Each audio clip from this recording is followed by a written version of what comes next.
ఇప్పుడు ఆంధ్రప్రదేశ్లో hot topic GO number 1. ఏంటి జీవో నెంబర్ 1? ఎవరు విడుదల చేశారు? ఎందుకు విడుదల చేశారు? ఇవన్నీ చూస్తూ ఉంటే ఒక్కసారిగా ప్రజాస్వామ్యం కంపు కొట్టుకుపోతుందేమో అనిపిస్తుంది. ప్రజాస్వామ్యాన్ని నిట్ట నిలువున కూల్చేసే జీవోగా దీన్ని నేనైతే అభివర్ణిస్తాను. ఎందుకంటే ఇటీవల తెలుగుదేశం పార్టీ అధినేత చంద్రబాబు నాయుడు 2 సమావేశాలు నిర్వహించాడు. ఒకటి కందుకూరు, 2 గుంటూరు. ఈ 2 మీటింగ్లోనూ దుర్ఘటనలు జరిగాయి. ఒక మీటింగ్లో 8 మంది చనిపోయారు, ఇంకో మీటింగ్లో 3 చనిపోయారు. అయితే వీరు చనిపోయినందుకు రీజన్ గా తీసుకుని జగన్మోహన్ రెడ్డి ప్రభుత్వం పోలీసుల ద్వారా ఒక జీవో ఇప్పించింది. ఆ జీవో ఏంటంటే బహిరంగ సభలు కానీ, ర్యాలీలు కానీ, సమావేశాలు కానీ, ఊరేగింపులు కానీ నిర్వహించకూడదు అనే ఈ జీవో చాలా ప్రజాస్వామ్యం.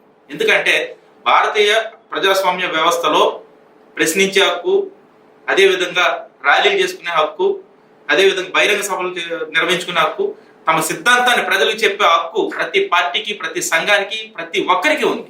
అలాంటి హక్కును కాలరాస్తూ ఈ జీవో ఇప్పుడు విడుదలైంది. వాడు చూపిస్తున్నటువంటి కుంటుసాకు చాలా దారుణం. ఎందుకంటే పోలీసులే రక్షణ కల్పించి ఎలాంటి అవాంఛనీయ సంఘటనలు జరగకుండా చూడాల్సినటువంటిది అసలు ఆ ఎస్కేప్ అయిపోతున్నారు ఆ ఇష్యూ నుంచి.